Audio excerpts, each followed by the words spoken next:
என்னோட யூடியூப் சேனலில் கடந்த கொஞ்ச நாளாக பார்த்தோம் அப்படின்னா மதுரை சம்பந்தமான நிறைய பேர் வரலாறுகளை பற்றியான வீடியோக்களை கண்டினியூஸாக போட்டுக்கிட்டு இருந்தோம். அந்த வரிசையில் இன்றைக்கும் மதுரையில் இருக்க சில இடங்களோட நேம் ஹிஸ்ட்ரிகளை பற்றி பார்க்க போகிறோம். அந்த ஒரு காணொலியை கடைசி வரைக்கும் பாருங்கள்.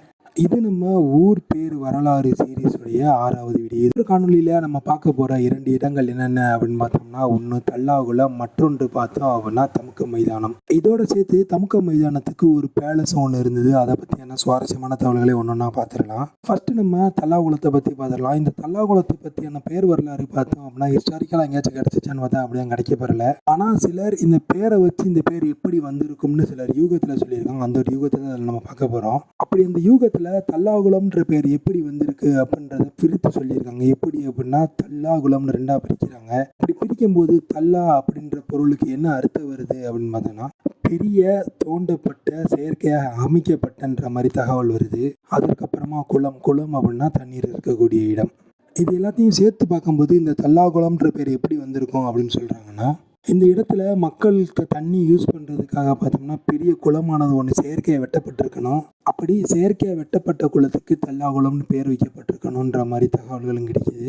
இதை நம்ம வரலாற்று ரீதியாக உறுதிப்படுத்த முடியல. யூகத்தின் அடிப்படையில் தான் போக வேண்டியதாக இருக்குது. இதற்கப்புறம் நம்ம பார்க்க போகிறது தல்லாகுளத்துக்கு பக்கத்தில் அமைஞ்சிருக்கக்கூடிய தமுக்கம் மைதானம் பற்றி தான். இந்த ஒரு தமுக்கம் மைதானம் பார்த்தோம் அப்படின்னா 17ஆம் நூற்றாண்டுகளில் உருவாக்கப்பட்டிருக்குன்ற மாதிரி சொல்கிறாங்க. இப்போ எல்லாம் நம்ம தமுக்கம்னு சொன்னோம்னா இதோட உண்மையான பேர் என்ன அப்படின்னு பார்த்தோம்னா தாமு காமுன்ற மாதிரி வருது. இதே நம்ம புதுசாக இருக்குது, தமுக்கத்தை இழுத்து சொன்ன மாதிரி இருக்குது அப்படின்னு கேட்டிங்கன்னா, இந்த ஒரு தாமு காமுன்ற வேர்டு பார்த்தோம் அப்படின்னா தெலுங்குலேருந்து எடுக்கப்பட்டதாக சொல்லப்படுது.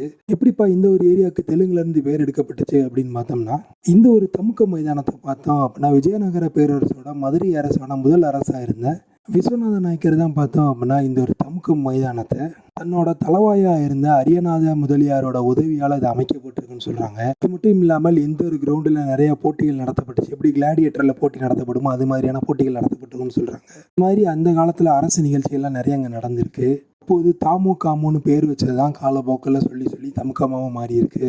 மட்டும் இல்லாமல் இந்த தமுக்கம் கிரவுண்டுக்கு சொந்தமான ஒரு பேலஸ் இருக்குது. அதுதான் இப்போ இருக்கக்கூடிய காந்தி மியூசியம். இப்படிப்பா காந்தி மியூசியத்துக்கு இந்த கிரவுண்டுக்கு தொடர்பு இருக்குது அப்படின்னு கேட்டோம்னா, இப்போ நம்ம பார்க்கக்கூட காந்தி மியூசியம் பார்த்தோம் அப்படின்னா 1670களில் இது கட்டி முடிக்கப்பட்டிருந்தது. அப்படி கட்டி முடித்ததுக்கப்புறமா இப்போது நாயக்க ஆட்சியில் முடிசூடாமல் இருந்த ராணியாக இருந்தவங்க யாருன்னு பார்த்தோம்னா ராணி மங்கம்மாள். ராணி மங்கம்மாள் அவங்களோட கோடை வாசஸ்தலமாக இருந்தது தான் இந்த ஒரு காந்தி மியூசியம். எப்படி அது காந்தி மியூசியமாக மாறுச்சு அப்படின்னு பார்த்தோன்னா, இதோட ஆட்சி காலத்துக்கு அப்புறமா இது பிரிட்டிஷ் கிட்ட போயிடுச்சு. பிரிட்டிஷ் கலெக்டர் ஆஃபீஸ் இருந்தது.